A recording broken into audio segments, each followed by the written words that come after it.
Olá, tudo bem? Meu nome é João Paulo, sou professor de História e o tema da aula de hoje é o Brasil e a Segunda Guerra Mundial. Como que o Brasil se comportou naquela época de 39 a 45 no contexto de Segunda Guerra Mundial.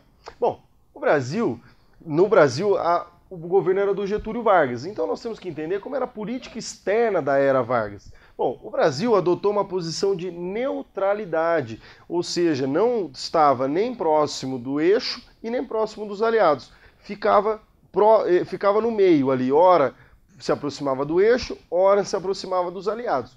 O que aconteceu foi que, como o Brasil está na América, no continente americano, o que acontece? O Brasil acaba se aproximando mais dos Estados Unidos. Por quê? Porque os Estados Unidos ajudam na construção da CSN, que é a Companhia Siderúrgica Nacional, em Volta Redonda. Então, os Estados Unidos meio que bancam a construção, meio que ajudam o Brasil a construir a CSN. E o que vai acontecer? Por conta disso, por conta desse fato do Brasil estar se aproximando dos Estados Unidos, o eixo, né, os nazistas, os fascistas e assim por diante, vão afundar navios brasileiros. Então, no Atlântico, 6 ou 7 navios brasileiros são afundados, deixando praticamente 600 mortos, e aí o Brasil declara guerra ao eixo e assim, em 42, entra na Segunda Guerra Mundial. Então, essa é a relação do Brasil na política externa de Vargas, né, uma posição de neutralidade, uma aproximação com os Estados Unidos. Tanto é que a figura do Zé Carioca, aquele bichinho do Walt Disney, né, o papagaio, ele foi criado para aproximar mais ainda o Brasil com os Estados Unidos nesse contexto. Então, o Walt Disney cria o Zé Carioca para mostrar que os Estados Unidos também estão próximos do Brasil e de levar um pouco da cultura brasileira para os norte-americanos. Bom, como consequência da guerra, fica muito claro, o Brasil vivia uma ditadura que é a ditadura do Estado Novo.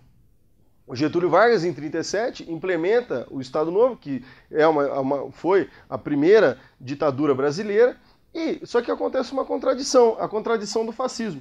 Como que o Brasil, um país ditatorial, estava combatendo o eixo de países fascistas, o Japão, o nazismo na Alemanha e o fascismo na Itália? Como que eles estavam combatendo o fascismo, sendo que aqui, no próprio Brasil, você tinha um Estado novo, um Estado fascista, um Estado ditatorial? Então, como grande consequência da guerra, é o fim da ditadura do Vargas, quando ele passa a fazer a transição para a democracia com o governo do Dutra, pós-Getúlio Vargas. Bom, para a gente terminar, para entender, posição de neutralidade, é importante saber isso. A aproximação dos Estados Unidos se deu com a construção da CSN, o eixo afunda os navios brasileiros, e aí o Brasil declara guerra, e envia a Força Expedicionária Brasileira, a FEB, ou os pracinhas, como são conhecidos, que foram para a Itália, na Batalha de Monte Castelo, como o Brasil ficou conhecido, sob o comando do general Mascarenhas de Moraes, e aí a consequência é o fim do Estado Novo por conta dessa contradição do fascismo.